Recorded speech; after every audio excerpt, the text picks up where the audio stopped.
আপনার বক্তব্য আল্লাহ ভরসা অনেক শুনেছি। মোবাইল চালু যদি করি আল্লাহ ভরসা, তাহলে শুনতে পাই। আপনার আল্লাহ ভরসার একটা বক্তব্য আমাদের মনে আছে। আপনি বলছিলেন মূসা আলাইহিস সালাম আগে আগে পালিয়ে যাচ্ছেন, পিছনে পিছনে ফেরাউন ধাওয়া করছে সদল বলে। হঠাৎ গিয়ে সামনে পাহাড় পড়ল, তিনি আর যেতে পারবেন না। সামনে মুখে পাহাড়, বামে ফেরাউন, পিছনে ফেরাউন, ডানে কুলজম সাগর, বাঁচার কোনো পথ নেই। মূসা আলাইহিস সালামের সঙ্গী সাথী বললেন, ইন্নাল্লাহ মুদরাকুন, আমরা আটকা পড়েছি, আমরা এখন ফেরাউনের হাতে বন্দী। মূসা আলাইহিস সালাম বললেন, কাল্লা, কখনো নহে, অসম্ভব, এটা হতে পারে না। ইন্না মায়া রাব্বি, আমার সাথে আমার প্রতিপালক রয়েছেন, সায়াহদিনী, তিনি আমাকে পথ দেখাবেন। বাহ্যিকভাবে বাঁচার কোনো পথ নেই। কোন সাহসে মূসা আলাইহিস সালাম বলতে পারেন যে অবশ্যই অসম্ভব, এটা হতে পারে না, ফেরাউন আমাকে ধরতে পারে না? বাহ্যিকভাবে বাঁচার কোনো পথ নেই। একমাত্র আল্লাহর উপরে ভরসা করে মূসা আলাইহিস সালাম এই কথা বলেন। হাতের ডানে সাগর আছে, সামনে পাহাড় আছে, বামে পিছনে ফেরাউন আছে। সঙ্গী সাথে বলছেন আমরা আটকা পড়েছি, আমরা ফেরাউনের হাতে ধরা পড়েছি। তখন মূসা আলাইহিস সালাম বলছেন, কাল্লা, কখনো নহে, অসম্ভব, এটা হতে পারে না। ইন্না মায়া রাব্বি, আমার সাথে আমার প্রতিপালক রয়েছেন, সায়াহদিনী, তিনি আমাকে পথ দেখাবেন। আব্দুর রাজ্জাক সাহেব, এরপরেও কি আমি আল্লাহ ভরসা বুঝলাম? আপনি যেটা বললেন সেটা আমার মনে আছে, কিন্তু আমি কি আল্লাহ ভরসা বুঝলাম?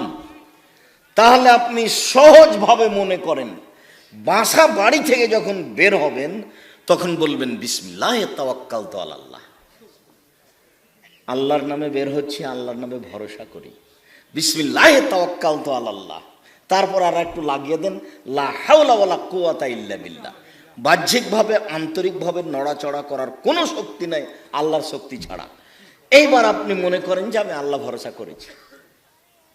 বুঝাতে পারলাম না? এতেই আপনি মনে করবেন, এবার যখন কোনো কাজ করবেন, কে যখন বলবে যে এটা করে দিতে হবে, তখন আপনি বলবেন না যে করব, আপনি বলবেন করব ইনশাআল্লাহ। এই দুটা পথে আপনি ধরে নেন যে আমি এখন আল্লাহর উপরে ভরসা করে আছি। এটা হবে সহজ। কোনোদিন নিজে বলবেন না, ছেলে বলছে আব্বু আমার জন্য কলম আনবেন, বলবেন না যে আনবো। কিভাবে বলবেন? আনবো ইনশাআল্লাহ। তাহলে কাজটা আপনার উপরে থাকলো না, হোক আর না হোক। যদি ভুলে গিয়ে থাকেন তো ইনশাআল্লাহ, যদি কিনতে না পারেন তো ইনশাআল্লাহ, যদি কিনতে পারেন তো ইনশাআল্লাহ, মানে আল্লাহর উপরে আছে, যদি আল্লাহ চাই। আচ্ছা ঠিক আছে আব্বু, কিনবো ইনশাআল্লাহ, যদি আল্লাহ চাই। তাহলে আপনার আল্লাহ ভরসা বহাল থাকলো। তাহলে মনে রাখতে পারবেন কি? বাড়ি থেকে বের হওয়ার সময় বলতে হবে, বিসমিল্লাহি তাওয়াক্কালতু আলাল্লাহ, লা হাওলা ওয়ালা কুওয়াতা ইল্লা বিল্লাহ। আর কাজ যখন করবেন, কথা যখন বলবেন, তাতে লাগিয়ে দিতে হবে কি? ইনশাআল্লাহ। তাহলে আল্লাহ ভরসা বোঝা যাবে। আবু দারদা রাদিয়াল্লাহু তাআলা আনহু বলেন, রাসূল সাল্লাল্লাহু আলাইহি ওয়াসাল্লাম বলেছেন, বিচারের মাঠে মোমেন পুরুষ নারীর নেকির পাল্লায় সবচেয়ে ভারী নেকি হলো সদাচরণ, ভালো আচরণ। নওয়াস ইবনে সামান আনসারী রাদিয়াল্লাহু তাআলা আনহু বলেন, সালতু রাসূলুল্লাহ সাল্লাল্লাহু আলাইহি সাল্লাম মাল বিররু ওয়াল ইসমু। আমি নওয়াস ইবনে সামান আল্লাহর নবীকে একদা জিজ্ঞাসা করলাম, আল্লাহর নবী, পাপ কি জিনিস, নেকি কি জিনিস, একটু বলবেন? আমি জানতে চাই পাপ কাকে বলে, নেকি কাকে বলে। তখন আল্লাহ রাসূল উত্তরে বললেন, আল বিররু হুসনুল খুলুক, নেকি হচ্ছে ভালো আচরণ। তিনি বললেন না নেকি হচ্ছে তাহাজ্জুদ, তিনি বললেন না নেকি হচ্ছে কোরআন তেলাওয়াত, তিনি বললেন না নেকি হলো হজ, তিনি বললেন না নেকি হলো সুবহানাল্লাহ বলা। তিনি জিজ্ঞাসার উত্তরে বললেন নেকি হলো ভালো আচরণ। মনে থাকবে না মনে হয়? জিজ্ঞাসাটা কি ছিল? নেকি কি জিনিস? কোন সময় বউ স্ত্রীকে গালি দিবেন না, যখন তখন। এই তো গ্রামে বাড়ি, একটু 19-20 হলে স্ত্রীকে গালি দিবেন না। স্ত্রী খুব দামি সম্পদ, মহিলারা খুব দামি সম্পদ, কথায় কথায় তালাক দিয়েন না। আর ভুলেও কোনোদিন বইয়ের নামে অ্যাকাউন্ট খুলে বিদেশে যাবেন না। বাপের সাথে গন্ডগোল হয়েছে হোক, অ্যাকাউন্ট বাপের নামে খুলতে হবে। স্ত্রীর নামে যদি অ্যাকাউন্ট খুলে বাইরে যান, স্ত্রী আপনার যতই ভালোবাসার বস্তু হোক না কেন, কয়দিন পরে সবটি টাকা নিয়ে চলে যাবে। যত জিজ্ঞাসা আছে আমার কাছে, তার শতকরা 30% জিজ্ঞাসা এটা আছে। এ কাজ ভুলেও করবেন না। সদাচরণ পাওয়ার সবচেয়ে পৃথিবীতে বড় হকদার বাপ মা। বাপ মায়ের সাথে ঝগড়াঝাঁটি ঝামেলা আছে, এ কথাই ঠিক। এরপরেও বাপ মা আমার ভালো আচরণ সবচেয়ে বেশি পাবে, এ কথাও ঠিক।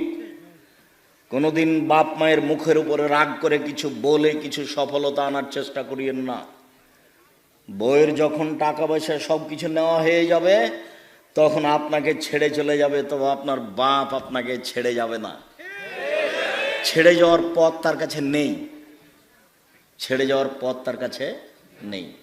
তবে বইয়ের সাথে স্ত্রীর সাথে ভালো আচরণ করবেন। কথায় কথায় তাকে তালাক দিয়েন না। তালাক হলো মোলা তুলে খাওয়ার মতন, মানে তুললে গাছটা শেষ। আর শাক যদি উঠিয়ে উঠিয়ে খান তাহলে গাছটা আছে এখনো।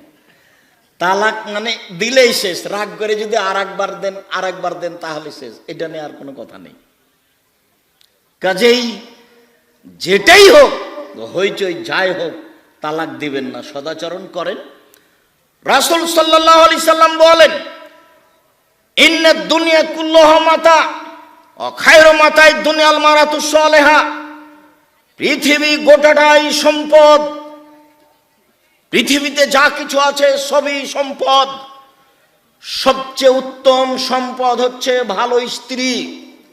এ কথা মুহাম্মদ সাল্লাল্লাহু আলাইহি সাল্লাম বলেন, হাদিস বুখারী মুসলিম। কাজে স্ত্রী এই পরিবারে শান্তি দেওয়ার বস্তু। এই পরিবারে প্রত্যেকটা জিনিস ভালো করে ঠিকঠাক করে সাজিয়ে রাখার বস্তু। ওই পারে সব কিছু ঠিক করে সাজিয়ে রাখতে। ওর অত অভিমান নিয়ে বিবেচনা করবেন না, ওকে ভালোবাসার চেষ্টা করবেন। মহান আল্লাহ বলেন, আমিন আয়াতিহান খালাকালাকুম মিন আজওয়াজিকুম লিতাসকুনু ইলাইহা। আল্লাহর একটা বড় নিদর্শন যে আমি তোমাদের মধ্য থেকে তোমাদের স্ত্রীদেরকে সৃষ্টি করেছি যাতে করে তোমরা সেখানে শান্তি তৃপ্তি পাও। শান্তি তৃপ্তির বস্তু হচ্ছে স্ত্রী। মারলে শান্তি তৃপ্তি থাকে না, গালি দিলে শান্তি তৃপ্তি থাকে না, ঝগড়াঝাঁটি করলে শান্তি তৃপ্তি থাকে না। ধৈর্যের পরিচয় দিয়ে চলতে হয়। আপনাকে একটা দৃষ্টান্ত দেখায় আমি। আল্লাহ রাসূল এক স্ত্রীর কাছে ছিলেন, আয়েশার কাছেই ছিলেন। অন্য এক স্ত্রী একটু তরকারি দিয়ে পাঠালছে বাটিতে করে। তো বাটিতে দেওয়াটা আয়েশা রাদিয়াল্লাহু তাআলা না সহ্য করেননি। ওই কাজের মেয়ের হাতে বাড়ি দিয়ে বাটিতে ফেলে ভেঙে দিয়েছে, তরকারিও পড়ে গেছে। তা আল্লাহ রাসূল আয়েশাকে মুখ দিয়ে কিছু বললেন এটা বোঝা গেল না।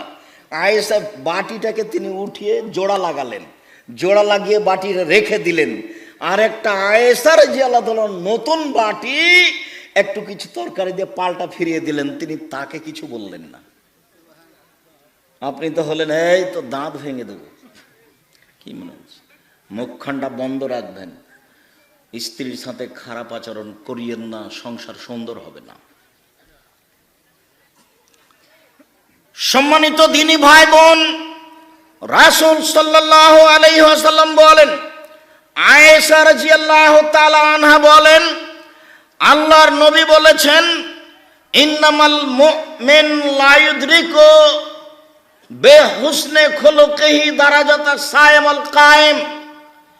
মানুষ তাহাজ্জুদ পড়ে যত নেকি পায়, মানুষ দিনে নফল রোজা সিয়াম পালন করে যত নেকি পায়, মানুষ ভালো আচরণে তত নেকি পায়। মানুষ তাহাজ্জুদ পড়ে যত নেকি পায়, মানুষ নফল সিয়াম রোজা থেকে যত নেকি পায়, মানুষ মানুষের সাথে ভালো আচরণ করে তত নেকি পায়। হাদিস বুখারী মুসলিম এ কথা মুহাম্মদ সাল্লাল্লাহু আলাইহি সাল্লাম বলেন।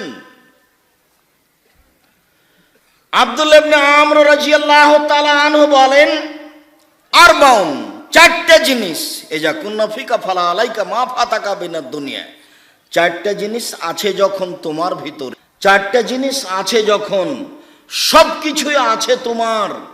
চারটে জিনিস নেই যার, কোনো কিছু নেই তার। চারটে জিনিস নেই যার, কোনো কিছু নেই তার। চারটে জিনিস আছে যার, সব কিছু আছে তার। এক, হুসন খালিকাতিন, ভালো আচরণ। চারটে জিনিসের একটা কি? ভালো আচরণ। আব্দুর রাজ্জাক সাহেব বাকি তিনটাও বলে রাখেন। দুই, হিফজ আমানাতিন, আমানতের রক্ষা। আপনি মেম্বার, 10-এর পয়সা আপনার কাছে এসেছে, খুব সাবধান। আপনি গ্রাম্য সর্দার, টাকা পয়সা আপনার কাছে আছে, মসজিদের টাকা আছে, খুব সাবধান। হিফজ আমানাতিন, আমানতের রক্ষা। আপনি প্রিন্সিপাল, ছেলেদের সরকারের টাকা আপনার কাছে আছে, খবরদার ওই টাকা দিয়ে বড় মাছ কিনে দেখাবেন না আমি ধনী। 10-এর পয়সা গোখরা, গোমা, গামা সাপের চেয়ে অনেক বেশি খারাপ। একটা মানুষ জেনা করেছে, ক্ষমা সহজ। চুরি করেছে, ক্ষমা সহজ। একবার রাতে কান্নাকাটি করে বলল, আল্লাহ আমি পাপ করেছি, তুমি আমাকে ক্ষমা করো। আমার বয়স 80 বছরে একদিনও নামাজ পড়িনি, সালাত আদায় করিনি, আজ বলছি আমার ভুল হয়েছে, তুমি আমাকে ক্ষমা করো। আস্তাগফিরুল্লাহ ওয়া আতুবু ইলাইহি। আশা করছি নিষ্পাপ হয়ে দুনিয়া থেকে চলে যাবে ইনশাআল্লাহ। কিন্তু আপনি সরদারি করতে গিয়ে 10টা টাকা আত্মসাৎ করেছিলেন, এটা কি হবে?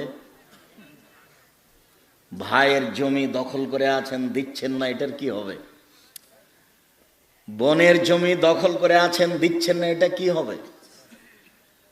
ছেলেটা জানে, ছেলেটা আপনাকে বহুদিন বলেছে, ছেলেটা আপনাকে বলেছে, আব্বা ভিক্ষা করে খেতে রাজি আছি, ফুফুর জমি খাবো না। ভিক্ষা করে খেতে রাজি আছি, ফুফুর জমি খাবো না। দাদা মারা গেছে, সকালে আপনি জমি পাবেন, বিকেলে আমার ফুফু ভাগ পাবে, এ কথা নয়। যখন আপনি পেয়েছেন তখনই আমার ফুফু পাবে, এ কথাই ঠিক। 10-এর পয়সা নষ্ট করে, মানুষের হক নষ্ট করে, বোনের হক নষ্ট করে, ছেলেদের হক নষ্ট করে জান্নাত কেনার চেষ্টা করেন না। জাহান্নামের সিদ্ধান্ত আগেই হয়ে আছে।